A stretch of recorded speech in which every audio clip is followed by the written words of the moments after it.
ബാലേട്ടനകത്ത് party ബ്രാഞ്ചുകാർ അവരുടെ അവിടെ തന്നെ ബന്ധമുണ്ട്. അവിടെ ബാർബർ ഷോപ്പുമായിട്ട് ബന്ധപ്പെട്ടിട്ട് എന്നോട് പരിചയം തുടങ്ങിയത് ബാലേട്ടൻ ഞാൻ പുതിയങ്ങാടി പാർട്ടി അടിച്ചത് ബാലൻ്റെ നേരെ ഞാൻ വേറെ ഷോപ്പ് ബാലേട്ടൻ ഷോപ്പ്. അപ്പോൾ അവിടെ ഞാൻ സാധാരണ ചെല്ലും രാവിലെ തന്നെ ചെന്നിട്ടാണ് നടക്കാറേ പോയത്. അങ്ങനെ ബാലനുമായിട്ട് സംസാരിച്ച് പിന്നെ അവിടെ പട്ടണത്തിലെ ടൗണിൽ എന്തെങ്കിലും പ്രത്യേക പ്രശ്നങ്ങളുണ്ടെങ്കിൽ അന്നേരം അവിടെ സംഘടനാപരമായ പ്രവർത്തനം നടത്താൻ ആരും ഉണ്ടാവില്ല. അപ്പോൾ അത് ബാലനാണ് കൈകാര്യം ചെയ്യുക. എന്തെങ്കിലും ഉണ്ടെങ്കിൽ ബാലൻ അങ്ങോട്ട് വിളിച്ചു പറയും. അങ്ങനെ വേണമെങ്കിൽ ഞങ്ങൾ അങ്ങോട്ട് വരും. ആ രൂപത്തിലാണ് സംഘടനാ പ്രവർത്തനം നടത്തിയത്. പക്ഷേ ബാലന് വലിയ ഒച്ചപ്പാടൊന്നും ഉണ്ടാകില്ല. ഒരു നിശബ്ദ പാർട്ടി പ്രവർത്തകനാണ്. പ്രസംഗിക്കാനോ പിടിക്കാനോ ആ രൂപത്തിലൊന്നും അന്നും മെനക്കെട്ടില്ല. പിന്നീട് വന്നതെന്ന് എനിക്കറിയില്ല. ആളുകളായിട്ട് നല്ല ബന്ധമാണ്. നല്ല മറ്റേ സാധാരണ സോഷ്യൽ പ്രവർത്തനങ്ങൾക്കൊക്കെ തന്നെ ബന്ധപ്പെടാറുണ്ട്. അതിനൊന്നും കുഴപ്പമില്ല. കോഴിക്കോട് ഏരിയ പ്രചാരണ ജാഥ മലക്കടത്തൂരിൽ നിന്ന് കാരണം മുതലക്കുളത്താണ് സമാപനം. പക്ഷേ ഈ മേഖല മുഴുവനും ഞാൻ എൻ്റെ കാലിലൂടെ നടന്നിട്ടാണ് എല്ലാ സ്ഥലത്തും പോയത്. വണ്ടിയില്ല, ചക്കറുമില്ല, ഒന്നുമില്ല. അത്രയും ബുദ്ധിമുട്ടുള്ള കാലഘട്ടത്തിലാണ് നമ്മൾ ജാഥ നടന്നത്. പരമേശ്വരനാണ് ജാഥാഘട്ടം. നിർണായകമായ ഘട്ടങ്ങളിലൊക്കെ തന്നെ പല മുമ്പിലുണ്ടാവും. ഉദാഹരണമായിട്ട് മുസ്ലിം ലീഗുമായിട്ട് ഒരു സംഘടന ഉണ്ടായിരുന്നു. പാർട്ടി ഓഫീസിൻ്റെ മുകളിൽ പുതിയങ്ങാടി പാർട്ടി ഓഫീസ് മുസ്ലിം ലീഗിൻ്റെതാണ്. ഞങ്ങൾ വാടക നടക്കുന്നത്. അന്ന് ആ പാർട്ടി ഓഫീസിൻ്റെ മുന്നിൽ മുസ്ലിം ലീഗിൻ്റെ മഹാസമ്മേളനത്തിൻ്റെ ഒരു പോർട്ടർ ആ വാതിൽ അങ്ങനെ കടക്കുന്ന സമയത്തുള്ള ഒരു ചെറിയ വാതിലിൻ്റെ വെള്ളം പൊട്ടിക്കാൻ വന്നു. എൻ്റെ പേര് അസവായ. അപ്പോൾ ഞാൻ കയറി വരുമ്പോഴാണ് പൊട്ടിക്കുന്നത്. അപ്പോൾ ഞാൻ തടുത്തെല്ലാം കൂടി പോലെ പിന്നെ ആളെ കൂട്ടി എല്ലാം കൂടി വന്ന് തൊട്ടിക്കാൻ വേണ്ടി. അപ്പോഴേക്കും നമ്മൾ ബാക്കിക്കെല്ലാം വിനം കൊടുത്ത് എല്ലാ ഭാഗത്തും അങ്ങനെ. അപ്പം അത്തരം സന്ദർഭങ്ങളിൽ ഭാഗം മുൻപിലുണ്ടാവും. ആരാണ് അതെല്ലാം വരുന്നത്, അടിക്കാൻ വരുന്നത് പറഞ്ഞിട്ട്. അപ്പം അന്ന് എൻ്റെ ജ്യേഷ്ഠൻ മുസ്ലിം ലീഗാണ്. അപ്പോൾ ജ്യേഷ്ഠനത് കേട്ടിറങ്ങി വന്നിട്ടുണ്ട്. ആരണ്ടൻ്റെ അഞ്ചിനത്തെല്ലാം പോകണം നല്ല പറഞ്ഞിട്ട് അതിൻ്റെ മുന്നിൽ കളറും വക്കാനൊക്കെ വെച്ച്. അപ്പോൾ വലിയ ഇതായി. അങ്ങനെയെല്ലാം കൂടി അതിൻ്റെ മുന്നിലൊക്കെ തന്നെ ബാലനുണ്ടാകുന്നുണ്ട്. അച്യുതനാമോത്സവക്കെതിരായിട്ടുള്ള പ്രകടനമാണ് കരിങ്കൊടി പ്രകടനം. നാളെയാണെങ്കിൽ ഇന്ന് രാത്രി ബന്ധാണ്. അപ്പോൾ അതിന് പാവങ്ങാട്ടിലെ അന്നോടവർക്ക് ഇലക്ട്രിസിറ്റി ഓഫീസ് സെക്ഷൻ ഓഫീസ് ഉണ്ടായിരുന്നു പാവങ്ങാട്. ആ സെക്ഷൻ ഓഫീസിൻ്റെ മുൻപിൽ ഉണ്ടായിട്ടുള്ള പഴയ പോസ്റ്റ്, ആ പഴയ പോസ്റ്റൊക്കെ പിടിച്ച് കഴിച്ച് റോഡിൻ്റെ മുകളിൽ ക്രോസ് ചെയ്തിട്ട് അങ്ങനെ ബന്ധാക്കി വാഹനത്തിന് അങ്ങോട്ടും ഇങ്ങോട്ടും പോകാൻ വയ്യാത്ത സ്ഥിതി വന്നു. അത് കഴിഞ്ഞ് ഞങ്ങൾ അവിടുന്ന് പോന്നു. ബാലൻ്റെ വല്ലേക്കും പോയി. ഞാൻ സ്വയം ചെയ്തവൻ്റെ വീട്ടിൽ പോയി കിടന്നു. അങ്ങനെ അവിടുന്ന് പിറ്റേന്ന് രാവിലെ പോലീസ് എൽത്തൂർ എസ് ഐ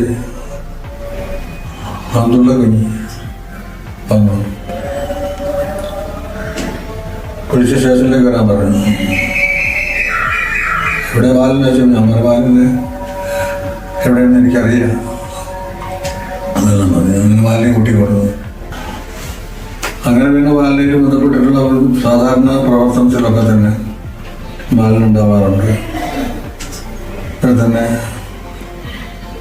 ഇടക്കാട് പാറം ഒരു പൊതുയോഗം വെച്ചപ്പോൾ അതിന് ബാൻഡ് സെറ്റ് മറ്റേ റാലിയിലേക്ക് കൂട്ടിപ്പടം മൈക്ക് സെറ്റുമൊക്കെ കൊണ്ടുപോകാൻ പാറവലേക്ക് കൊണ്ടുപോയി. അവർ തിരിച്ചു കൊണ്ടുവരും. അതിന് ബാലനം ഞാനുമൊക്കെയാണ് അതിൻ്റെ മുമ്പിലും പിമ്പിലുമൊക്കെ. അന്ന് നമ്മളെ വർഗീസിൻ്റെ കൊലപാതകം നടത്തുന്നത് വയനാട്ടിലെ വർഗീസിൻ്റെ. അപ്പോൾ പൊതുയോഗം വെച്ചു തിരുവത്ത്. ആ പൊതുയോഗം വെച്ച സമയത്ത് ഇട്ടോ വരാറുണ്ട്. PI ഇട്ടോ സോഷ്യലിസ്റ്റ് പാർട്ടി. പക്ഷേ അയാൾക്ക് വരാൻ സാധിച്ചില്ല. അപ്പോൾ ഇത് ചെയ്യാൻ കഴിയുമെന്നുള്ള ആലോചിച്ചപ്പം ഓഫീസിൽ ഇരുന്ന് ഞങ്ങൾക്കും ഒന്നും പ്രസംഗം അറിയില്ല. അപ്പോൾ ഞാൻ പറഞ്ഞു ബാലനോട് നമുക്ക് ആളെ വേറെ പ്രവർത്തനം ഉണ്ടാക്കാൻ കഴിയില്ല. അപ്പം അതുകൊണ്ട് ബാലൻ പ്രസംഗിച്ചതാണ്. അപ്പം ബാലൻ ചെറിയ മട്ടത്തിൽ പ്രസംഗിച്ചു. അത് കഴിഞ്ഞിട്ട് ഞാൻ ദേശാഭിമാനി എടുത്തിട്ട് അതിൻ്റെ എഡിറ്റോറിയൽ വായിച്ചു. അങ്ങനെ അതിനോട് 8 മണിയായി ഒപ്പിച്ച് പ്രസംഗം അവസാനിപ്പിച്ചു. അതൊക്കെ നിർണായക ഘട്ടത്തിലൊക്കെ ബാലൻ ആ രൂപത്തിൽ സഹായിക്കാൻ സാധിച്ചിട്ടുണ്ട്. കുടികിടപ്പ്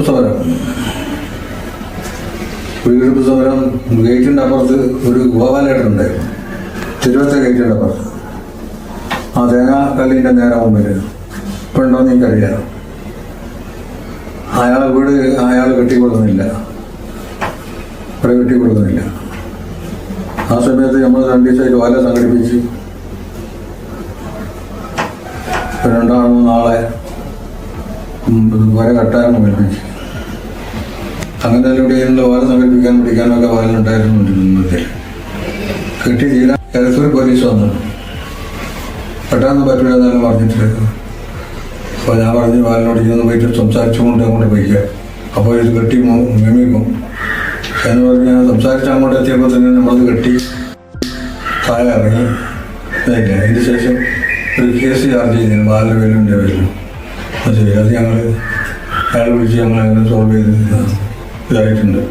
അപ്പോൾ അങ്ങനെ റെയിൽവേസിൻ്റെ വാർഡ് ആ പുതിയങ്ങാടി ചെറുപ്പത്ത് മമ്മൂക്കാൻ്റെ വീട് കെട്ടി കൊടുക്കുന്ന പ്രശ്നം. മമ്മൂക്ക വെള്ളിയാഴ്ച തോണിയിൽ പോയി. അപ്പോൾ വെള്ളിയാഴ്ച തോണി പോകാൻ പാടില്ല എന്നുള്ള ഒരു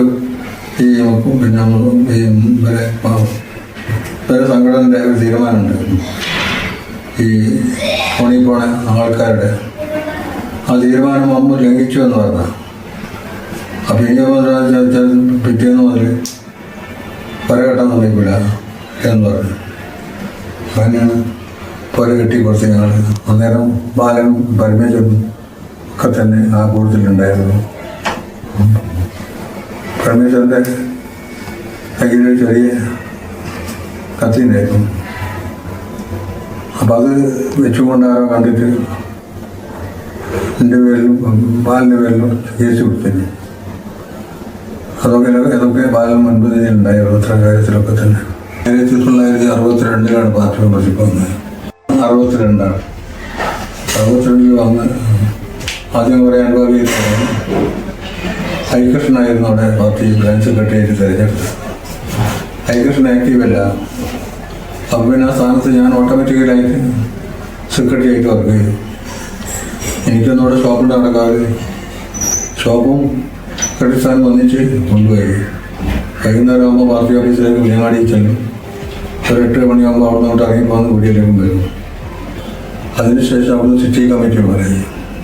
ഞാൻ സെക്രട്ടറി ആയി നടക്കാവ് ലോക്കൽ കമ്മിറ്റി സെക്രട്ടറി ആയി. നടക്കാവ് ലോക്കൽ കമ്മിറ്റി സെക്രട്ടറി ആയി അവിടെ കൊണ്ടുണ്ടാകുമ്പോൾ സിറ്റി കമ്മിറ്റിയും പറയും. അന്ന് ഏരിയ വന്നിട്ടില്ല, സിറ്റി കമ്മിറ്റിയാണ്. ലോക്കൽ കമ്മിറ്റി കഴിഞ്ഞാൽ സിറ്റി കമ്മിറ്റി.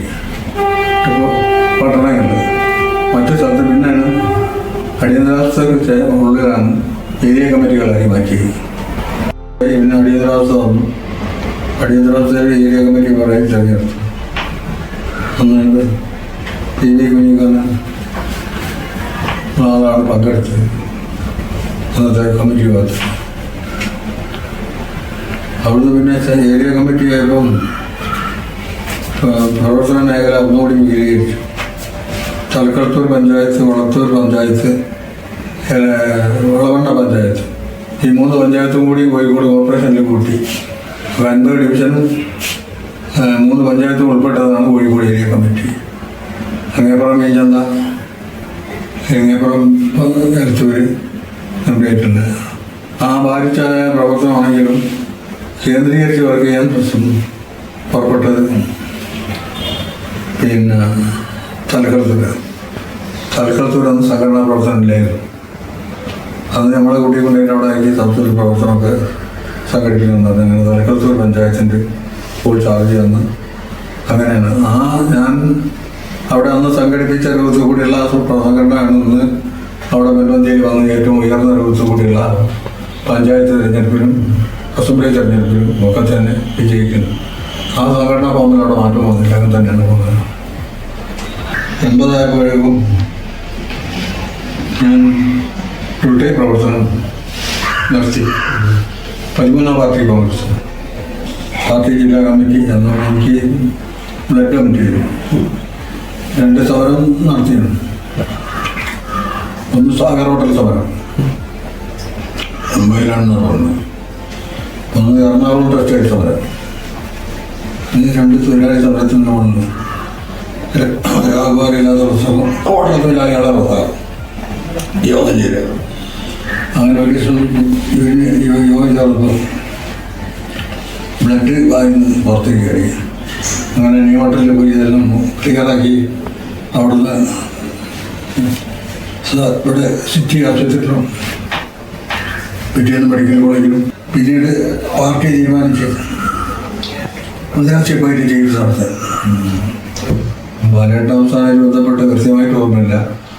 പക്ഷേ 2-3 ദിവസം അപകടത്തിൽപ്പെട്ടതെന്ന് പറഞ്ഞപ്പോൾ അത് കാണാൻ വേണ്ടിയിട്ട് പോയിരുന്നു. അങ്ങനെ പിന്നെ വീട്ടിലും അവിടെ ഇവിടെയൊക്കെ പോയി. പിന്നെ അതല്ലാണ്ടായിട്ട് മുമ്പ് ഒരു ഇതുണ്ടായിട്ടില്ല. അപ്പോഴേക്കും ഞാൻ ഇവിടെ 73 ഇവിടെ കൗൺസിലറായി ഈ വാർഡിൽ കോഴിക്കോട് കോർപ്പറേഷനിൽ. ഈ കൗൺസിലറായി കഴിഞ്ഞതിൻ്റെ ശേഷം പിന്നെ എൻ്റെ പ്രവർത്തന മേഖല അങ്ങോട്ട് പോകുന്നു. പിന്നെ ഇവിടെ എൻ്റെ ഷോപ്പും അത്യാവശ്യമുള്ള ഈ നടക്കാവ് ലോക്കൽ കമ്മിറ്റി സെക്രട്ടറി ആയപ്പോൾ അതും ബന്ധപ്പെട്ട് അതിൻ്റെ പ്രവർത്തനം നടത്തി. ഇതെല്ലാം കൂടി കൂട്ടിയിണക്കി